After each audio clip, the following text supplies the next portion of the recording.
Hello friends, હું કિશન ઠુમર આજે આ વિડીયોમાં તમારા માટે લાવ્યો છું એનસીઆરટી સિલેબસ ધોરણ 12 ચેપ્ટર નંબર 4 નિશ્ચાયક એટલે કે ડિટર્મિનેટ્સ. રેડી?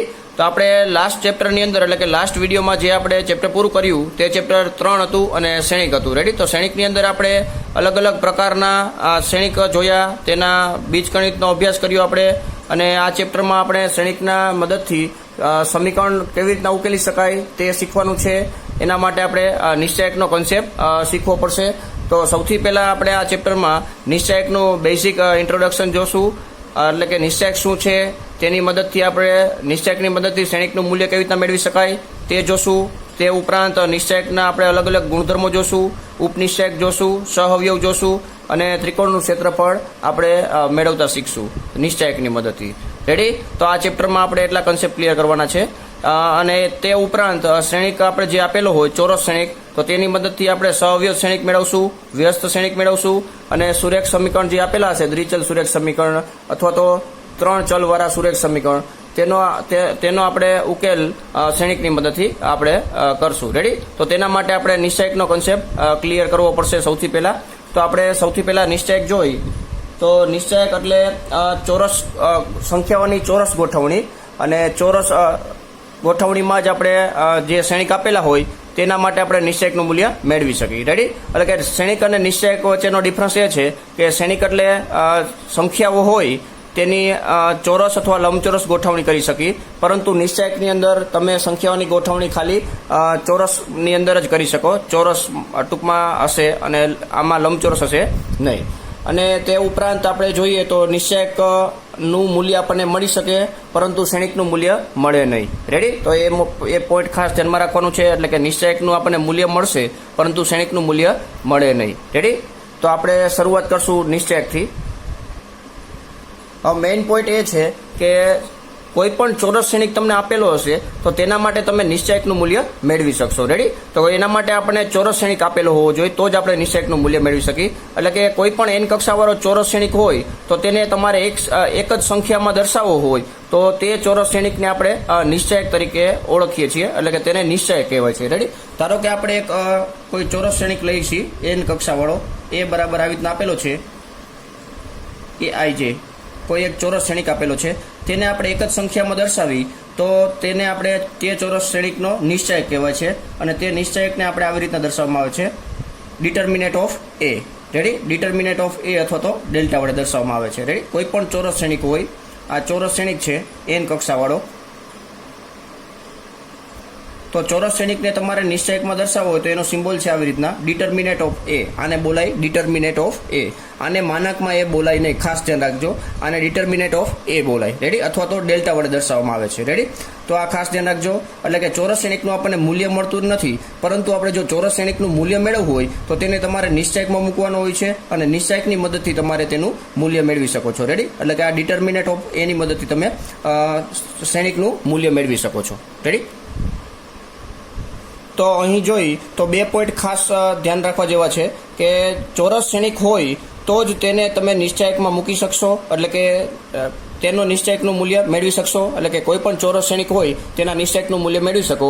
અને બીજો પોઈન્ટ એ છે કે માત્ર ચોરસ શ્રેણિક હોય તો જ આપણે તેને આપણે આવી રીતના ડિટર્મિનેટ ઓફ A દ્વારા દર્શાવી શકીએ છીએ. ડિટર્મિનેટ ઓફ A એટલે કે A શું છે? અહીંયા ચોરસ શ્રેણિક છે, એટલે કે કેપિટલ લેટરમાં દર્શાવવામાં આવે છે શ્રેણિકને, અને તેને આવી રીતના ડિટર્મિનેટમાં લખો તો ડિટર્મિનેટ ઓફ A એટલે કે તેનું મૂલ્ય મેળવી શકાય છે. પરંતુ આને તમારે માનાક તરીકે વાંચવાનું નથી. રેડી? એટલે આ માનાકમાં A નથી, તેનો બીજો પોઈન્ટ છે. આ માનાકમાં A નથી, એટલે કે ડિટર્મિનેટ ઓફ A છે. રેડી? તો કોઈ પણ શ્રેણિકનું મૂલ્ય મેળવવા માટે તેને ડિટર્મિનેટમાં મૂકો છો તો ડિટર્મિનેટ ઓફ A અથવા તો ડિટર્મિનેટ, ધારો કે શ્રેણિકનું નામ B છે તો ડિટર્મિનેટ ઓફ B, ધારો કે શ્રેણિકનું નામ C છે તો ડિટર્મિનેટ ઓફ C, એવી રીતના વાંચવાનું હોય છે. રેડી? એટલે કે માનાકમાં A કે માનાકમાં B એવી રીતના વાંચવાનું નથી. રેડી? તો તમે જોશો તો નિશ્ચાયક, શ્રેણિકનો નિશ્ચાયક 3 પ્રકારના આપણે સિલેબસની અંદર ભણવાનો છે. એમાં પહેલો પ્રકાર છે એક કક્ષાવાળા શ્રેણિકનો નિશ્ચાયક. એક કક્ષાવાળા શ્રેણિકનો નિશ્ચાયક.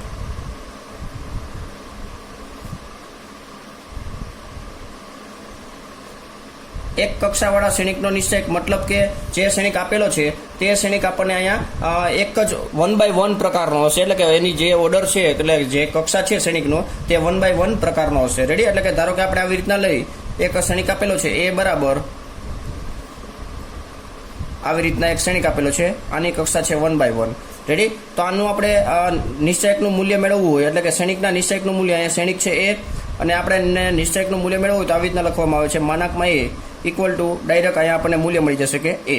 ધારો કે એ બરાબર તમને એની જગ્યાએ આવી રીતના 2 આપેલા છે, 1/1 પ્રકારનો શ્રેણિક છે, એટલે કે 1 કક્ષાવાળો શ્રેણિક છે અને તેમાં ઘટક આપેલો છે તે 2 છે. બરાબર? 1/1 એટલે એક જ ઘટક હોય અને એક કક્ષાવાળો શ્રેણિક કહેવામાં આવે છે. તો આના નિશ્ચયકનું મૂલ્ય થશે determinant of A equal to 2. Ready? તો આવી રીતના આપણે એક કક્ષાવાળા શ્રેણિકના નિશ્ચયકનું મૂલ્ય મેળવી શકીએ છીએ. રેડી? નેક્સ્ટ આવશે 2 કક્ષાવાળા શ્રેણિકનો નિશ્ચયક. 2 કક્ષાવાળા શ્રેણિકનો નિશ્ચયક. રેડી? તો 2 કક્ષાવાળા જે શ્રેણિકનો નિશ્ચયક મેળવવાનું છે તે બહુ જ ઇમ્પોર્ટન્ટ છે. રેડી? આના માટે ખાસ તમારે ધ્યાન રાખવાનું છે કે 2 કક્ષાવાળા શ્રેણિકનો નિશ્ચયક મેળવતા આવડશે તો જ 3 કક્ષાવાળા શ્રેણિકના નિશ્ચયકનું તમને મૂલ્ય મેળવતા, ટૂંકમાં નિશ્ચયકનું મૂલ્ય મેળવતા તમને આવડશે 3 કક્ષાવાળું હોય તે.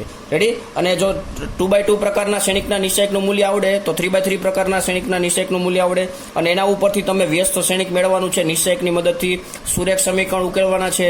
તે બધા પ્રકારના દાખલામાં આપણે 2 કક્ષાવાળા શ્રેણિકનો નિશ્ચયકનું મૂલ્યની જરૂર પડશે અને 3 કક્ષાવાળા શ્રેણિકના નિશ્ચયકનું મૂલ્યની જરૂર પડવાની છે. રેડી? તો એટલા માટે 2 કક્ષાવાળા શ્રેણિકના નિશ્ચયકનું થોડીક વધારે પ્રેક્ટિસ કરીને શીખી લેવાનું છે અને બહુ જ સરળ છે. ધારો કે આપણે કોઈ એક નિશ્ચયક લઈશું એ બરાબર જનરલ ફોર્મમાં આપણે લઈ તો આવી રીતના લખી શકીએ A11 A12, એટલે કે પહેલી રો પરના ઘટકો છે એમાંનો પહેલો ઘટક છે A11 અને બીજો ઘટક છે A12. હવે બીજી રોના ઘટકો જોશો તો A21 અને A22. આવી રીતના આપણને એક 2/2 પ્રકારનો એક શ્રેણિક આપેલો છે, એટલે કે 2/2 કક્ષાવાળો એક શ્રેણિક આપેલો છે. રેડી? આમાંની આ રો છે એને R1 વડે દર્શાવવામાં આવે છે, આને R2 વડે દર્શાવવામાં આવે છે, અને આ કોલમ છે એટલે કે પહેલો સ્તંભ, આ બીજી કોલમ એટલે એને C2 વડે દર્શાવવામાં આવે છે. રેડી? તો આ આપણે ઓલરેડી શ્રેણિક ચેપ્ટરની અંદર શીખી ગયા છીએ. તો આમાં આપણે આ 2/2 પ્રકારનો જે શ્રેણિક હોય એટલે કે 2/2 પ્રકારનો જે કક્ષાવાળો જે શ્રેણિક છે તેના નિશ્ચયકનું મૂલ્ય મેળવવું હોય તો આપણે કેવી રીતના મેળવવું? તો સૌથી પહેલાં આ બાજુનો જે એ આપેલો છે તેને આવી રીતના લખવામાં આવે છે ડિટર્મિનેટ ઓફ એ, અથવા તો આને ડેલ્ટા વડે પણ દર્શાવી શકો છો. તો આ પ્રકારનો જે શ્રેણિક છે તે આવી રીતના બોક્સમાં હતો, એની બદલે આપણે આવી રીતના સીધા લીટામાં લખી નાખવાનો છે જે ઘટકો છે એ બધા ઘટકો A11 A12 A21 A22. Ready? તો આવી રીતના ચારેય ઘટકો જે 2/2 પ્રકારના શ્રેણિકની અંદર 4 ઘટકો હતા તે ચારેય ઘટકોને આપણે આવી રીતના ઊભા લીટામાં લખી નાખવાના છે. એટલા માટે આપણે જે શ્રેણિક હતો તેનું મૂલ્ય મેળવી શકતા નહોતા, પરંતુ આવી રીતના જ્યારે આવી રીતના ઊભા લીટામાં લખી નાખીએ છીએ પછી આનું આપણે મૂલ્ય મેળવી શકીએ છીએ, એટલે કે આ નિશ્ચયકનું મૂલ્ય તમે મેળવી શકશો. રેડી? તો આ નિશ્ચયકનું મૂલ્ય કેવી રીતના મેળવવું? તો સૌથી પહેલાં આપણે આ 2/2 પ્રકારના જે નિશ્ચયક જોવા મળે છે એનો કન્સેપ્ટ ક્લિયર કરી તો આ વિકર્ણો દેખાય છે આ વિકર્ણોને કહેવાય અગ્ર વિકર્ણ. શું કહેવાય? અગ્ર વિકર્ણ, એટલે કે પ્રાઇમરી ડાયગોનલ. અને આ જે બીજી વિકર્ણ દેખાય છે આ પ્રથમ વિકર્ણ એટલે કે મુખ્ય વિકર્ણ અથવા તો અગ્ર વિકર્ણ, અને આ બીજી વિકર્ણ જે જોવા મળે છે તેને કહેવાય પ્રતિવિકર્ણ અથવા તો ગૌણ વિકર્ણ, અને ઇંગ્લિશમાં કહેવાય સેકન્ડરી ડાયગોનલ. રેડી? તો આવી રીતના તમને 2 ડાયગોનલ જોવા મળે છે. રેડી? તો એ 2 ડાયગોનલનું આપણે ક્રોસ મલ્ટિપ્લિકેશન જ કરવાનું છે, એટલે કે આનું મૂલ્ય મેળવવા માટે આપણે સૂત્ર શું થશે તો કે અગ્ર વિકર્ણ પરના ઘટકોનો ગુણાકાર, અગ્ર વિકર્ણ પરના ઘટકોનો ગુણાકાર માઇનસ પ્રતિવિકર્ણ પરના ઘટકોનો ગુણાકાર, પ્રતિવિકર્ણ પરના ઘટકોનો ગુણાકાર. રેડી? એટલે અહીં તમે જોશો તો અગ્ર વિકર્ણ પરના ઘટકો કયા કયા છે તો કે A11 અને A22. રેડી? તો એનો એ અગ્ર વિકર્ણ પરના ઘટકોનો ગુણાકાર એટલે કે અહીંયા આપણે સૌથી પહેલાં અહીં જોઈ તો અહીં લખી શકીએ અગ્ર વિકર્ણ પરના ઘટકો છે A11 અને A22. રેડી? તો A11 ઇન્ટુ A22. રેડી? પછી વચ્ચે છે માઇનસ નિશાની એટલે કે અહીં માઇનસ, પછી પ્રતિવિકર્ણ પરના ઘટકોનો ગુણાકાર એટલે પ્રતિવિકર્ણ પરના ઘટકો છે A12 અને A21, એટલે અહીં લખશું A12 ઇન્ટુ A21. રેડી? તો આવી રીતના આપણે 2/2 પ્રકારના જે ડિટર્મિનેટ છે એટલે કે નિશ્ચયક છે તેનું આપણે મૂલ્ય મેળવી શકીએ છીએ. રેડી? આને કહેવાય નિશ્ચયકનું મૂલ્ય. બે કક્ષાવાળા શ્રેણિકના નિશ્ચયકનું મૂલ્ય A11 A22 minus A12 into A21 એટલે કે ક્રોસ મલ્ટિપ્લિકેશન કર્યો છે. પહેલાં આપણે આવી રીતના વિકર્ણોનો ગુણાકાર કરવાનો છે, આ વિકર્ણનો ઘટકોનો ગુણાકાર, અને પછી આપણે આવી રીતના ઉપરથી નીચે આ ઘટકોનો ગુણાકાર કરવાનો છે, અને વચ્ચે કઈ નિશાની રાખવાની છે? માઇનસ. રેડી? એટલે એને ગુજરાતીમાં તમારે વાંચવું હોય તો આવી રીતના તમે યાદ રાખી શકો. અગ્ર વિકર્ણો પરના ઘટકોનો ગુણાકાર માઇનસ પ્રતિ વિકર્ણો પરના ઘટકોનો ગુણાકાર. રેડી? તો આ સૂત્રની મદદથી તમે બે કક્ષાવાળા શ્રેણિકના નિશ્ચયકનું મૂલ્ય મેળવી શકીએ છીએ. રેડી? તો આપણે એક એક્ઝામ્પલ જોઈએ અહીંયા.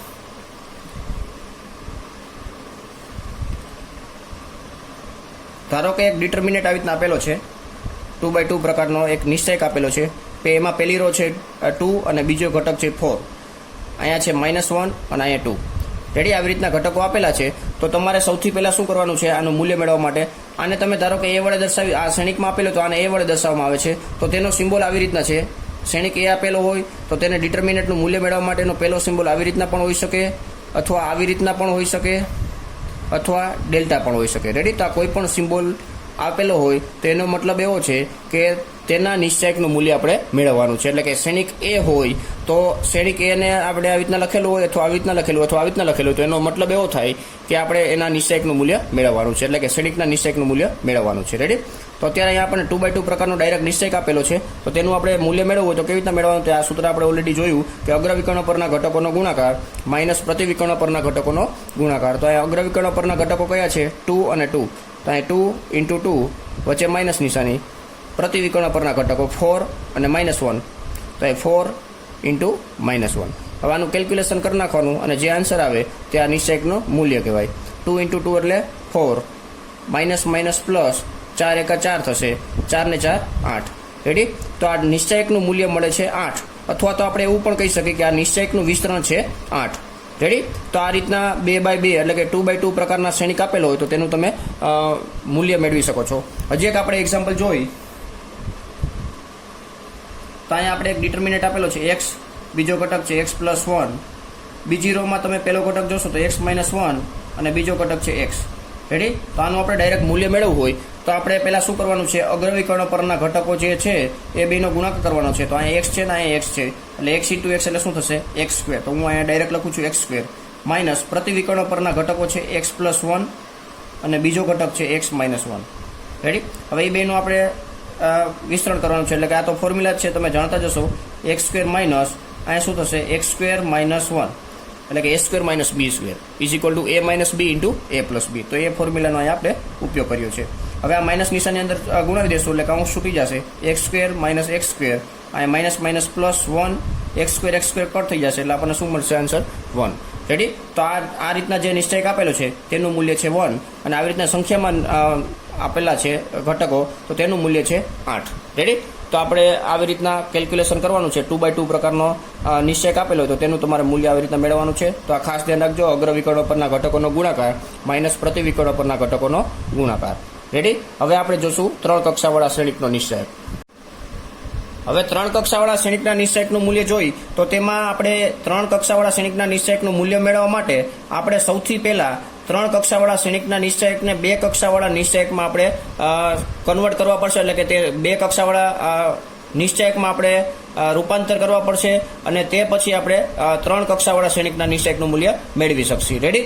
તો આ પ્રકારની પદ્ધતિથી આપણે 3 કક્ષાવાળા નિશ્ચયકનું મૂલ્ય મેળવશું. તેને હારથી અથવા સ્તંભથી નિશ્ચયકનું વિસ્તરણ કર્યું કહેવાય. રેડી? અથવા હારગત નિશ્ચયકની મદદથી આપણે નિશ્ચયકનું મૂલ્ય મેળવ્યું તેવું કહેવાય. રેડી? તો અત્યારે આપણે જે રીત જોઈ છે તેનું નામ છે હારગત નિશ્ચયકની મદદથી નિશ્ચયકનું મૂલ્ય મેળવવું. રેડી? તો 3 કક્ષાવાળા શ્રેણિકનું જનરલ ફોર્મ કેવું હોય તો આપણે એ સૌથી પહેલાં જોઈ. a ઇક્વલ ટુ ચોરસ શ્રેણિક અહીંયા કમ્પલસરી છે, અને 3 કક્ષાવાળો શ્રેણિક છે એટલે 3/3 પ્રકારનો શ્રેણિક છે. તેના આપણે જનરલ ફોર્મમાં લખી તો પહેલી રો પરનો ઘટક છે a11, બીજી રો પરનો બીજો ઘટક છે પહેલી રોનો a12, અહીંયા a13. એ જ રીતના બીજી રો જોશો એટલે a21, a22, a23, a31, a32 અને a33. આવી રીતના 9 ઘટકો તમને ટોટલ આપેલા છે. આ 9 ઘટકો કેવી રીતના ગોઠવાયેલા છે. તો આ નિશ્ચાયકની અંદર તમને 3 હાર જોવા મળશે, એટલે કે 3 રો જોવા મળશે. એમાંની એક હાર છે R1, બીજી હાર છે R2 અને ત્રીજી હાર છે R3. રેડી. એવી જ રીતના 3 કોલમ જોવા મળશે, C1, C2 અને C3. રેડી. તો 3 હાર અને 3 કોલમ ટૂંકમાં અહીંયા તમને જોવા મળશે. તો આ 6 રીતે ટોટલ તમે જોશો તો 6 થશે, 3 હાર અને 3 કોલમ. તો આમ કરીને તમે 6 રીતે તમે આ 3x3 પ્રકારના શ્રેણિકનો નિશ્ચાયકનું મૂલ્ય તમે મેળવી શકશો. રેડી. તો આપણે એ ખાસ જોવાનું છે કે પહેલી રોને ધ્યાનમાં રાખીને મૂલ્ય મેળવવું, બીજી રોને ધ્યાનમાં રાખીને મૂલ્ય મેળવવું, ત્રીજી રોને ધ્યાનમાં રાખીને મૂલ્ય મેળવવું છે, કે પહેલી કોલમને ધ્યાનમાં રાખીને મૂલ્ય મેળવવું છે, બીજી કોલમને ધ્યાનમાં રાખીને મૂલ્ય મેળવવું છે, કે ત્રીજી કોલમને ધ્યાનમાં રાખીને મૂલ્ય મેળવવું છે. રેડી. તો એના માટે આપણે એક કન્સેપ્ટ ક્લિયર કરવો પડશે કે જે રોને ધ્યાનમાં રાખીને તમારે મૂલ્ય મેળવવું હોય અથવા તો જે કોલમને ધ્યાનમાં રાખીને મૂલ્ય મેળવવું હોય, બધાના આન્સર તમને સેમ જ જોવા મળશે. પરંતુ એના માટે સૌથી પહેલાં આપણે કન્સેપ્ટ ક્લિયર કરી કે અહીંયા A11 આપેલો છે, એનો મતલબ એવો છે કે I બરાબર 1 છે અને J બરાબર શું છે 1 છે. એટલે કે I પ્લસ J કરો એટલે કે 1 પ્લસ 1 ઇક્વલ ટુ કેટલા આવે છે 2 આવે છે. એટલે આને કહેવાય ઇવન નંબર, એટલે કે બેકી સંખ્યા કહેવામાં આવે છે. રેડી. અને આ જ રીતના તમે ધારો કે આ A12 લો છો તો A12 એટલે I બરાબર 1 જોવા મળે છે, J બરાબર 2 જોવા મળે છે. એટલે I પ્લસ J કરશો તમે એટલે 1 પ્લસ 2 ઇક્વલ ટુ શું થશે 3 થશે. એટલે કે ઓડ નંબર જોવા મળે છે. રેડી. આને કહેવાય ઓડ નંબર, એટલે કે એકી સંખ્યા. રેડી. તો આવી રીતના તમે લાઈનમાં તમે જોતા જશો તો આ ઇવન નંબરની આ ઇવન નંબર છે, I પ્લસ J કરો છો એટલે આ ઇવન નંબર પરનું સ્થાન છે, આ ઓડ નંબરનું છે, આ ઇવન નંબરનું છે, આ ઓડ નંબર 2 પ્લસ 1 એટલે 3, 2 પ્લસ 2 એટલે 4 એટલે ઇવન થશે, 2 પ્લસ 3 એટલે 5 એટલે ઓડ થશે. તો આવી રીતના તમને સિક્વન્સમાં નંબર આપેલા છે, સ્થાનનું જે ગોઠવણી છે તે even odd even odd even odd એવી રીતના આપેલા છે. તો બધા આ જે ઘટકો છે તેની બાય ડિફોલ્ટ સાઇન આપણે યાદ રાખી લેશું. એટલે કે જ્યાં ઇવન નંબર છે ત્યાં પ્લસ સાઇન મૂકવામાં આવે છે અને ઓડ નંબર હોય ત્યાં માઇનસ સાઇન. રેડી. આ સાઇન છે તે ખાલી મૂલ્ય મેળવવા માટે છે, કોઈ સંખ્યાની સાઇન નથી. રેડી. આ ખાસ ધ્યાન રાખજો. અહીંયા A11 ની જગ્યાએ -2 હોઈ શકે, +2 હોઈ શકે, +3 હોઈ શકે, -3 હોઈ શકે, કોઈ પણ સંખ્યા આપેલી હોઈ શકે. રેડી. પરંતુ આ જે સાઇન છે તે નિશ્ચાયકનું જ્યારે આપણે મૂલ્ય મેળવવાનું થાય ત્યારે આપણે એ નિશાનીને ધ્યાનમાં રાખવાની છે. એટલે કે કેવી રીતના આપણે નિશાની યાદ રાખવાની છે તો કે પ્લસ માઇનસ પ્લસ, એટલે કે ઇવન સ્થાનવાળું જે છે અહીંયા પ્લસ આવશે, બાકી ઓડ સ્થાનવાળું છે ત્યાં માઇનસ આવશે. રેડી. તો આવી રીતના નિશાની બાય ડિફોલ્ટ યાદ રાખવી, જેથી કરીને તમે કોઈ પણ રોને ધ્યાનમાં રાખીને અથવા તો કોઈ પણ સ્તંભને ધ્યાનમાં રાખીને તમે મૂલ્ય મેળવી શકો. રેડી. અને જે મૂલ્ય મેળવશો કોઈ પણ હારને અથવા કોઈ પણ સ્તંભને ધ્યાનમાં રાખીને મેળવશો તો તે મૂલ્ય તમને સમાન જ જોવા મળશે. રેડી. એટલે આ નિશાનીને તમારે ધ્યાનમાં રાખવાની છે. આ નિશાની કેવી રીતના ડાયરેક્ટ તમારે યાદ રાખવી તો યાદ રાખી શકો. આ અગ્રવિકર્ણ અને પ્રતિવિકર્ણ પર નિશાની પ્લસ છે અને બાકીના જે ઘટકો છે તેમાં નિશાની માઇનસ છે. અથવા તમારે આવી રીતના ડાયરેક્ટ સ્થાન યાદ હોય તમને ડાયરેક્ટલી, તો તમે જ્યાં ઇવન સ્થાન છે ત્યાં પ્લસ સાઇન અને ઓડ સ્થાન છે ત્યાં માઇનસ સાઇન. તો એવી રીતના તમારે સાઇન યાદ રાખી લેવાની છે. હવે આપણે આના નિશ્ચાયકનું મૂલ્ય મેળવી અત્યારે પહેલી રોને ધ્યાનમાં રાખી મેળવી છે. R1 ને ટૂંકમાં ધ્યાનમાં રાખીને આપણે અત્યારે નિશ્ચાયકનું મૂલ્ય મેળવશું. તો સૌથી પહેલાં આને આપણે માનકમાં એ લખી નાખી, માનકમાં નહીં પણ ડિટર્મિનેટ ઓફ A. રેડી. એટલે કે A11, A12, A13, A21, A22, A23, A31, A32, A33. Ready. તો આનું આપણે અત્યારે સૂત્ર મેળવશું તો કેવી રીતના મળશે તો જોઈ. તો સૌથી પહેલાં આપણે મેં તમને સ્ટાર્ટિંગમાં કીધું કે 3 કક્ષાવાળા શ્રેણિકનો નિશ્ચાયક મેળવવા માટે આપણે આ 3x3 પ્રકારના શ્રેણિક નિશ્ચાયકને 2x2 પ્રકારના શ્રેણિકમાં આપણે કન્વર્ટ કરવું પડશે. તો કેવી રીતના કન્વર્ટ કરવાનું છે, અત્યારે આપણે પહેલી રોને ધ્યાનમાં રાખીને મૂલ્ય મેળવવું છે. તો આપણે જોશું તો આ A11 એની સાથે દ્વિહાર નિશ્ચાયક, આ દ્વિહાર નિશ્ચાયક એટલે કે 2 કક્ષાવાળો, અને આ 3 કક્ષાવાળો છે તો તમે તેને ત્રિહાર નિશ્ચાયક પણ કહી શકો.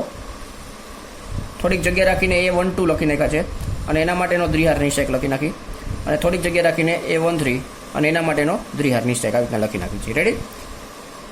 તો આપણે હવે સૌથી પહેલાં પ્લસવાળી આ ટૂંકમાં પહેલી રોને ધ્યાનમાં રાખીને આપણે આ નિશ્ચાયકનું મૂલ્ય મેળવવું છે, એટલા માટે પ્લસ માઇનસ પ્લસ. તો પહેલા ઘટક માટે આપણે આ જે પહેલો ઘટક છે તેને આપણે પ્લસ વડે ગુણશું, આ પહેલી રોનો બીજો ઘટક છે તેને માઇનસ વડે ગુણશું, અને પહેલી રોનો ત્રીજો ઘટક છે તેને પ્લસ વડે ગુણશું. રેડી? એટલે કે જે ઓડ સ્થાનવાળું છે તેને માઇનસ વડે ગુણવાનું છે અને ઇવન સ્થાનવાળું છે તેને પ્લસ વડે ગુણવાનું છે. રેડી? હવે આ અંદર દ્વિહાર નિશ્ચયક કેવી રીતના ભરવો, એટલે કે અંદર દ્વિહાર નિશ્ચયકની જે સંખ્યા છે તે કેવી રીતના લેવી. તો આ A11 છે, A11 એટલે કેવી રીતના પડેલો છે, કઈ રીતના ગોઠવણી થયેલી છે, તો કે પેલી રો પરનો ઘટક અને પેલી કોલમ પરનો ઘટક છે. રેડી? A11 એમાં પહેલું સ્થાન રોનું બતાવે છે અને બીજું સ્થાન તમને કોલમનું બતાવે છે. એટલે પેલી રો અને પેલી કોલમ પરની સ્થાન બતાવે છે. તો તેને તમારે ભૂલી જવાનું છે. એટલે કે આ A11 અને A11 ની આ કોલમ છે અને આ રો છે. તો તમે તેને ભૂલી જશો એટલે તમને 4 ઘટકો જોવા મળશે. એ 4 ઘટકો તમારે જે રીતના જે પોઝિશનમાં દેખાય છે એ જ પોઝિશનમાં અહીંયા લખી નાખવાના છે. એટલે આ દ્વિહાર નિશ્ચયક થઈ ગયો. એટલે કે 3 કક્ષાવાળા શ્રેણી નિશ્ચયકમાંથી આપણે 2 કક્ષાવાળા નિશ્ચયકમાં આપણે રૂપાંતરિત કર્યું. એ જ રીતના A12 એટલે કે પહેલી રો અને બીજી કોલમ, પહેલી રો અને બીજી કોલમ, પહેલી રો અને બીજી કોલમ, એને ભૂલી જશો અને બાકીના જે 4 ઘટક દેખાય છે એ જ પોઝિશનમાં એટલે કે એ જ રીતના તમારે લખી નાખવાના છે આ દ્વિહાર નિશ્ચયકની અંદર. એટલે ત્રિહાર નિશ્ચયકમાંથી આપણે આને દ્વિહાર નિશ્ચયકમાં રૂપાંતર કરી નાખ્યો કહેવાય છે. પછી છે A13 એટલે કે પહેલી રો અને ત્રીજી કોલમ, પહેલી રો ત્રીજી કોલમ. તો આ 4 ઘટકો જોવા મળે છે એ જ રીતના આપણે લખી નાખવાનું છે A32. રેડી? તો આવી રીતના જ્યારે તમારે ગોઠવણી થઈ જાય પછીની પ્રોસિજર છે દ્વિહાર નિશ્ચયક. અહીં તમને 3 દ્વિહાર નિશ્ચયક જોવા મળશે. તો 3 દ્વિહાર નિશ્ચયકનું તમારે મૂલ્ય મેળવવાનું રહેશે. જે આપણે આગલામાં જોયું એ પ્રમાણે દ્વિહાર નિશ્ચયક એટલે કે 2 કક્ષાવાળા શ્રેણીકના નિશ્ચયકનું મૂલ્ય કેવી રીતના મેળવાય એ જ રીતના અહીંયા તમારે મેળવી નાખવાનું છે. રેડી? તો અહીંયા તમને પ્લસ એટલે પ્લસ A11 તો આપણે A11 લખી નાખી. અહીંયા આપણે ડાયરેક્ટ મલ્ટિપ્લિકેશન કરી શકીએ. અગ્રવિકર્ણ પરના ઘટકોનો ગુણાકાર માઇનસ પ્રતિવિકર્ણ પરના ઘટકોનો ગુણાકાર. તો અહીંયા અગ્રવિકર્ણ પરના ઘટકો છે A22 અને A33 માઇનસ પ્રતિવિકર્ણ પરના ઘટકો A23 ઇન્ટુ A32. રેડી? અહીંયા અત્યારે આપણે જનરલ ફોર્મમાં વાત કરી છીએ, પછી તમને સંખ્યા આપેલી હશે એટલે કેલ્ક્યુલેશન કરવામાં તમને સરળતા રહેશે. એટલે આ 2 3 ને 3 2 જે રીતના દેખાય છે એ જ રીતના તમારે અત્યારે લખવાના રહેશે.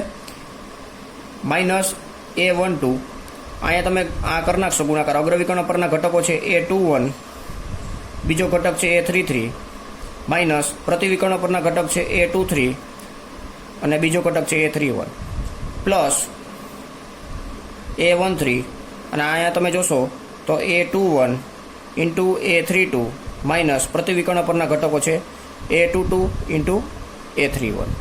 રેડી? તો આ રીતના આપણે પહેલી રોને ધ્યાનમાં રાખીને નિશ્ચયકનું મૂલ્ય મેળવી શકીએ. 3/3 પ્રકારનો જે નિશ્ચયક આપેલો છે તેનું તમારે મૂલ્ય આ રીતના મેળવવાનું થશે. આપણે કઈ રોને ધ્યાનમાં રાખેલી છે? પહેલી રોને. રેડી? બાકી તમને આ વિસ્તરણ કરતા આવડે જ છે. એટલે કે તમારે હવે દ્વિહાર નિશ્ચયકની તમે થોડીક પ્રેક્ટિસ કરી લેશો એટલે તમને એ પણ આવડી જશે અને પછી આ 3/3 પ્રકારના નિશ્ચયકનું તમે નિશ્ચયકનું મૂલ્ય તમે મેળવી શકશો. રેડી? પછી આનું તમારે કેલ્ક્યુલેશન કરી નાખવાનું છે. આનું માઇનસ બાદબાકી કરી નાખો. આ બેનું જે ગુણાકાર થઈને માઇનસ જે જવાબ આવે એનો ગુણાકાર A11 સાથે કરો. પછી આનું કેલ્ક્યુલેશન કરી નાખો એટલે તમને ફાઇનલ આન્સર મળી જશે. રેડી? તો આ જ રીતના આપણે ધારો કે પહેલી કોલમને ધ્યાનમાં રાખીને મૂલ્ય મેળવવું હોય, પહેલી કોલમને અત્યારે મેં પહેલી રોને ધ્યાનમાં રાખીને મેળવેલું છે. આપણે અત્યારે જે આ સ્વાધ્યાયના દાખલા જોશું તેમાં આપણે લગભગ પહેલી રોને ધ્યાનમાં રાખીને જ મૂલ્ય મેળવશું. રેડી? તમારે ત્યાં સુધીમાં લગભગ પ્રેક્ટિસ થઈ જશે વ્યવસ્થિત રીતે. એટલે તમે પહેલી રોને ધ્યાનમાં રાખી મેળવો કે બીજી રોને ધ્યાનમાં રાખીને મેળવો, કોઈ એમાં બહુ ટાઈમનો ફેરફાર થશે નહીં. બરાબર?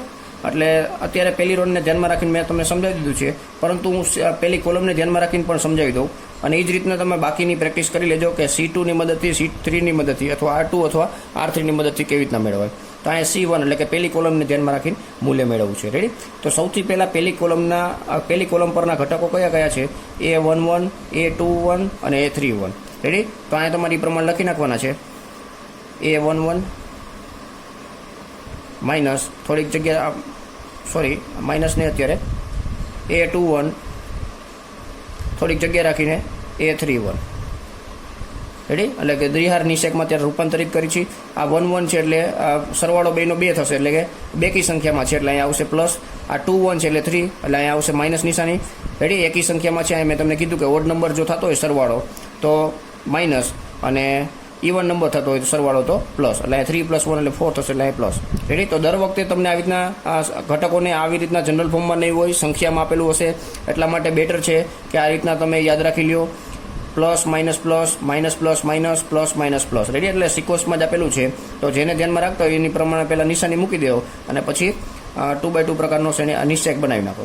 રેડી? એટલે નિશ્ચયક બનાવવા માટે તમારે ખાસ ધ્યાન રાખવાનું છે તે કયા ઘટક માટેનો ગુણિત મેળવો છો. આને આ નિશ્ચયકને શું કહેવાય? તો કે A11 નો ગુણિત કહેવાય.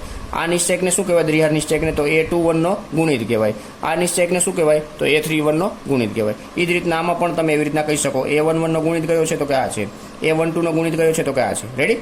તો આપણે A11 નો ગુણિત મેળવી લઈએ. તો A11 નો ગુણિત મેળવવા માટે તે ઘટક જે રો ઉપર અને જે કોલમ પર છે તેને આપણે દૂર કરીને બાકીની જે સંખ્યા દેખાય તેને દ્વિહાર નિશ્ચયકમાં એઝ ઇટ ઇઝ મૂકી દેવાની છે. તો A11 આ છે, એને ભૂલી જાય. એટલે આ રીતના આપણે A22, A23, A32 અને A33. રેડી? નેક્સ્ટ A21, એટલે A21 એટલે અહીંયા છે, આ રો છે અને આ કોલમ છે, તો એને ભૂલી જાય. પછી આ અને આ 4 ઘટકો ટોટલ થશે.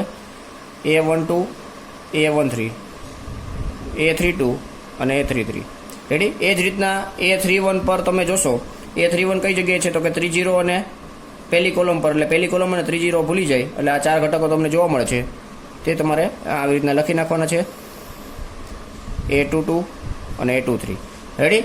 બાકીની પ્રોસિજર મેં જે પ્રમાણે આ પ્રમાણે કીધી એ જ પ્રમાણે પ્રોસિજર કરી નાખવાની છે. એટલે કે દ્વિહાર નિશ્ચયકનું જે મૂલ્ય મેળવો છો એ જ રીતના મેળવી નાખવાનું છે. અગ્રવિકર્ણો પરના ઘટકોનો ગુણાકાર માઇનસ પ્રતિવિકર્ણો પરના ઘટકોનો ગુણાકાર. એ જ રીતના અહીંયા અગ્રવિકર્ણો પરના ઘટકોનો ગુણાકાર માઇનસ પ્રતિવિકર્ણોના ઘટકોનો ગુણાકાર. રેડી? તો આ એ પ્રમાણે તમે આ કેલ્ક્યુલેશન કરી નાખશો એટલે તમને જે આન્સર મળશે એ આન્સર આ આન્સર જેટલો જ થશે. રેડી? એટલે બંનેના આન્સર તમને કેવા મળશે? સેમ મળશે. આ જ પ્રમાણે જો તમે R2ની મદદથી તમે મેળવેલું હોય, R3ની મદદથી મેળવેલું હોય, કે C2ની મદદથી મેળવેલું હોય, કે C3ની મદદથી મેળવેલું હોય. રેડી? દરેકના આન્સર કેવા મળશે? તમને સેમ જ મળશે. રેડી? તો આ રીતના તમારે 3 કક્ષાવાળો જે શ્રેણિકનો આપેલો હોય તેના નિશ્ચયકનું મૂલ્ય મેળવવું હોય તો આ તેની માટેની પ્રોસિજર છે.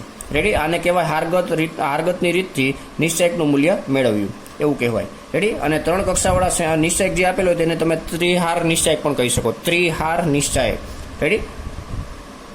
હવે નેક્સ્ટ આપણે આનો એકાદું એક્ઝામ્પલ જોઈ અને એક બીજી રીત પણ કહું છું કે જે અત્યારે તમારે સિલેબસમાં નથી, તો તમે તે રીતે પણ મેળવી શકો.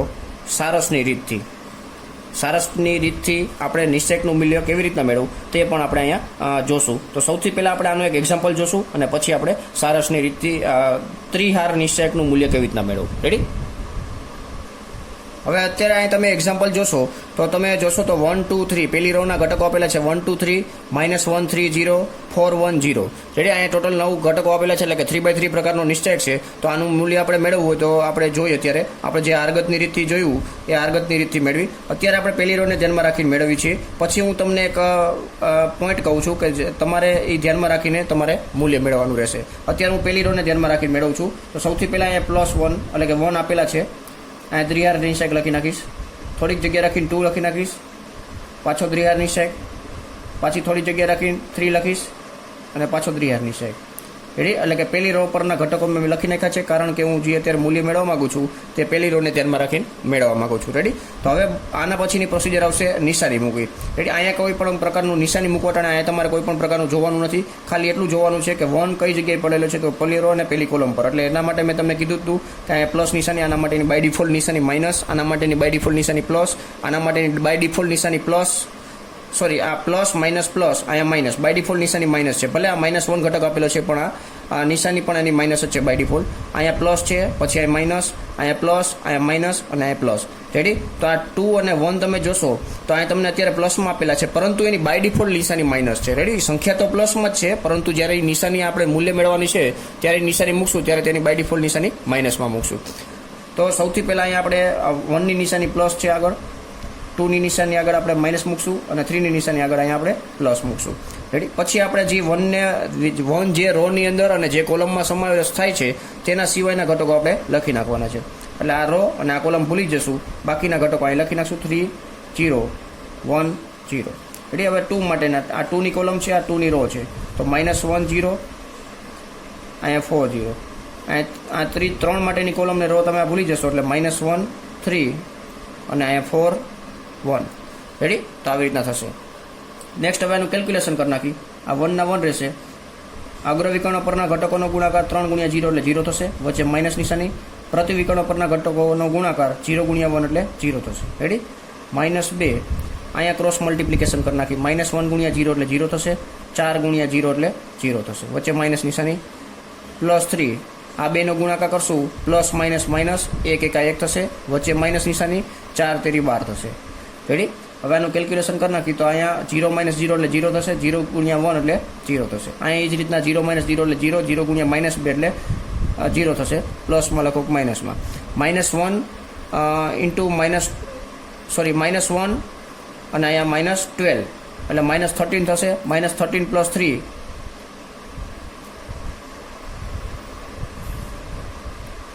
અહીંયા થશે 13 તેરી 39, પ્લસ માઇનસ માઇનસ અને 13 તેરી 39. તો અહીંયા નિશ્ચયકનું મૂલ્ય મળે છે આપણને -39.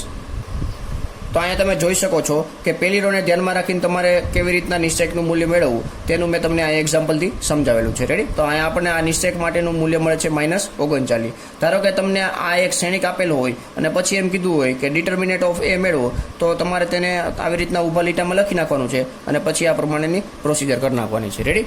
હવે અત્યારે આપણે જોશું તો મેં તમને હમણાં થોડીક પહેલાં કીધું કે આપણે અહીંયા તમને એક પોઈન્ટ કહીશ કે તે પોઈન્ટને ધ્યાનમાં રાખીને તમારે મૂલ્ય મેળવશો તો થોડીક સરળતા તમને થશે, કેલ્ક્યુલેશનમાં થોડીક સરળતા થશે.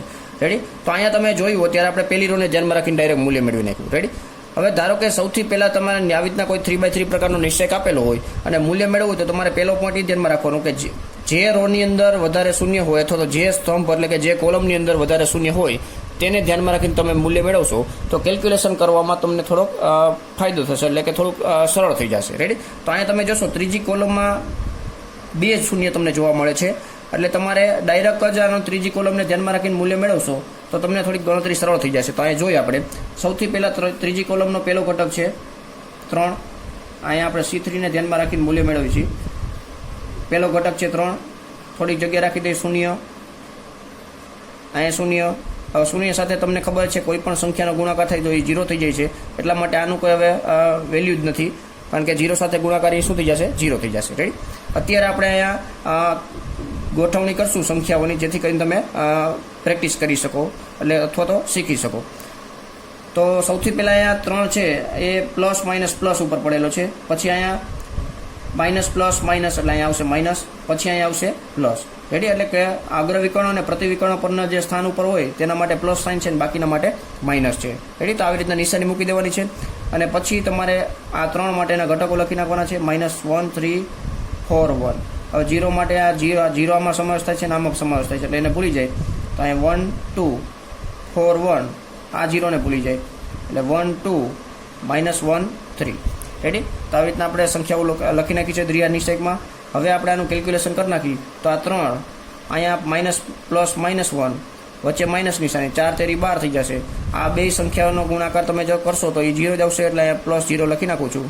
-1 -12 એટલે -13 થશે અને પ્લસ માઇનસ માઇનસ 13 તેરી 39 અને +0 એટલે એ એમણે રહેશે, એટલે -39 આપણને ફાઇનલ આન્સર મળી ગયો. એટલે અહીં તમે જોશો તો કોલમ 3 એટલે કે ત્રીજી કોલમને ધ્યાનમાં રાખીને આપણે મૂલ્ય મેળવ્યું તો -39 આવ્યું, અને પહેલી રોને ધ્યાનમાં રાખીને મૂલ્ય મેળવ્યું હતું તો પણ -39 આવ્યું હતું. રેડી? તો આ રીતના તમારે એક પોઈન્ટ ધ્યાનમાં રાખવાનો કે જે રોમાં અથવા જે કોલમમાં વધારે શૂન્ય હોય તેનો ઉપયોગ કરીને તમે મૂલ્ય મેળવશો તો પણ તમે મેળવી શકશો, અથવા તો કોઈ પણ એક રોને ફિક્સ રાખીને તમે મૂલ્ય મેળવી શકો. રેડી? હવે આપણે નેક્સ્ટ જોશું સારસની રીત, એટલે કે આ જે મૂલ્ય મેળવ્યું હતું એને કહેવાય હારગતની રીતથી નિશ્ચયકનું મૂલ્ય મેળવ્યું, અને હવે આપણે જે જોવાના છીએ તેને કહેશું આપણે સારસની રીત. રેડી? તો તે જોઈએ. હવે સારસની રીતમાં જોઈ તો અહીં 3x3 પ્રકારનો એક શ્રેણિક નિશ્ચયક આપેલો છે અને આવી રીતના ઘટકો આપેલા છે A11 A12 A13. આવી રીતના આપણે અત્યારે જનરલ ફોર્મમાં જોઈ તો સારસની રીતનો સૌથી પહેલો પોઈન્ટ છે કે જે પહેલી બે કોલમ છે, પહેલી બે column A11 A21 A31 A12 A22 A32 એ બાજુમાં તમારે જે આ ત્રીજી કોલમ પૂરી થાય છે તેની બાજુમાં આપણે લખી નાખવાની રહેશે A11 A21 A31 અને બીજી કોલમ છે A12 A22 અને A32. રેડી? આવી રીતના લખી નાખવાનું છે અને પછી આપણે જે દ્વિહાર નિશ્ચયકમાં આપણે જે રીતના મૂલ્ય મેળવી છીએ તે જ રીતના આપણે ત્રિહાર નિશ્ચયકનું મૂલ્ય મેળવી શકશું. રેડી? એટલે કે તેમાં આપણે શું કરતા હતા દ્વિહાર નિશ્ચયકમાં? અગ્રવિકર્ણ પરના ઘટકોનો ગુણાકાર માઇનસ પ્રતિવિકર્ણ પરના ઘટકોનો ગુણાકાર. તો તે જ રીતના આપણે અહીંયા 3x3 એટલે કે ત્રિહાર નિશ્ચયકનું આપણે મૂલ્ય મેળવી શકીએ. કેવી રીતના? તો અહીં જોઈ તો સૌથી પહેલા અગ્રવિકર્ણ અહીંયા તમને 3 જોવા મળશે, એક આવી રીતના ઉપરથી નીચે, આ બીજી ઉપરથી નીચે અને ત્રીજી ઉપરથી નીચે. રેડી?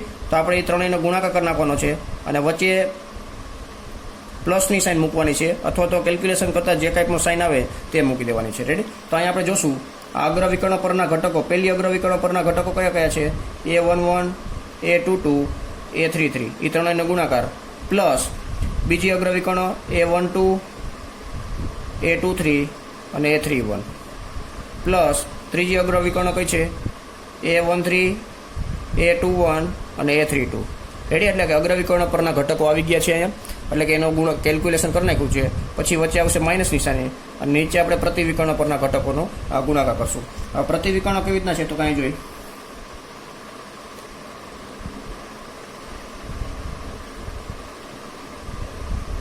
આ બીજી પ્રતિવિકર્ણ છે અને અહીંયા તમને જોવા મળશે ત્રીજી પ્રતિવિકર્ણ. રેડી? તો અગ્રવિકર્ણ પરના ઘટકોનો ગુણાકાર થઈ જાય પછી પ્રતિવિકર્ણ પરના ઘટકોનો ગુણાકાર. આ પહેલી પ્રતિવિકર્ણ છે A31, A22, A13, પ્લસ બીજી પ્રતિવિકર્ણ છે આવી રીતના A32, A23, A11, પ્લસ ત્રીજી પ્રતિવિકર્ણ છે A33, A21 અને A12. રેડી? તો આવી રીતના તમારે અગ્રવિકર્ણના ઘટકોનો ગુણાકાર માઇનસ પ્રતિવિકર્ણના ઘટકોનો ગુણાકાર કરીને પણ તમે ત્રિહાર નિશ્ચયકનું મૂલ્ય તમે મેળવી શકો છો. રેડી? આનો જે આન્સર આવશે તે આ રીતના જે આ મેથડથી તમે જે આન્સર મેળવેલો છે તે જ આન્સર તમને આમાં આ સારસની રીતથી મળશે. રેડી? એટલે આન્સરમાં કોઈ પણ પ્રકારનો ફેરફાર થવાનો નથી. હારગતની રીતથી કરો કે સારસની રીતથી કરો.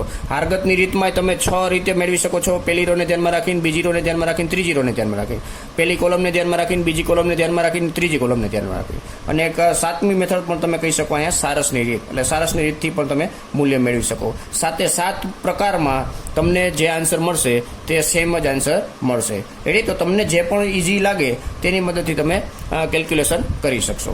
રેડી? તો આનું આ જે સારસની રીતથી છે તે આ મેં તમને અત્યારે જનરલ ફોર્મમાં બતાવેલું છે. આ જ દાખલા માટે એટલે કે આ જ એક્ઝામ્પલ માટે તમારે જાતે પ્રેક્ટિસ કરીને તમારે વેરીફાઈ કરી લેવાનું છે કે આ રીત જે કરાવી એ બેટર રહેશે કે હારગતની રીત બેટર રહેશે. રેડી? આન્સર તો તમને સેમ જ મળશે, એટલે કે -39 મળેલું છે. આ જ સંખ્યાઓ તમારે આવી રીતના મૂકી દેશો અને આ પ્રમાણે કેલ્ક્યુલેશન કરશો તો તમને એનો આન્સર પણ -39 જ મળશે. રેડી? તો તમને જે સરળ લાગે તેને આગળ વધારવાની છે. રેડી? તો અહીં આપણે 1 કક્ષાવાળા, 2 કક્ષાવાળા અને 3 કક્ષાવાળા નિશ્ચયકનું મૂલ્ય કેવી રીતના મેળવવું તે આપણે શીખી લીધું છે. તો તમારે આની ખાસ પ્રેક્ટિસ કરવી. આ વિડીયો એકદમ ઇમ્પોર્ટન્ટ છે, કારણ કે પાછળના જે ટોપિક છે, આ ચેપ્ટરના જે પાછળના ટોપિક છે, શ્રેણિકના વ્યસ્ત શ્રેણિક મેળવવું, સહઅવયવ મેળવવો, સહઅવયજ શ્રેણિક મેળવવો, અથવા બે દ્વિચલ સુરેખ સમીકરણ આપેલા હોય કે 3 ચલવાળા સુરેખ સમીકરણ આપેલા હોય તેને ઉકેલવા માટે જે નિશ્ચયકની શ્રેણિકનો આપણે ઉપયોગ કરવાના છીએ તેમાં પણ તમારે દ્વિહાર નિશ્ચયક અને ત્રિહાર નિશ્ચયકના મૂલ્ય ખાસ જરૂરી છે. એટલે માટે આ વિડીયો બહુ જ ઇમ્પોર્ટન્ટ છે. આ ચેપ્ટરના જે પાછળના ટોપિક છે તે આ વિડીયો ઉપર જ ડિપેન્ડેડ છે. એટલે કે દ્વિહાર નિશ્ચયકના મૂલ્ય અને ત્રિહાર નિશ્ચયકના મૂલ્ય આવડતા હોય તો તમે આગળ વ્યવસ્થિત રીતે શીખી શકશો. રેડી? તો આ સાથે આપણે અહીંયા આ વિડીયોને પૂર્ણ કરશું. જો તમને આ વિડીયો પસંદ આવ્યો હોય તો વિડીયોને લાઇક કરી દેજો અને તમારા ફ્રેન્ડ્સને શેર કરી દેજો. અને જો ચેનલ પર તમે પહેલીવાર આવતા હોય તો ચેનલને સબસ્ક્રાઈબ પણ કરી દેજો. Thank you. જય હિન્દ.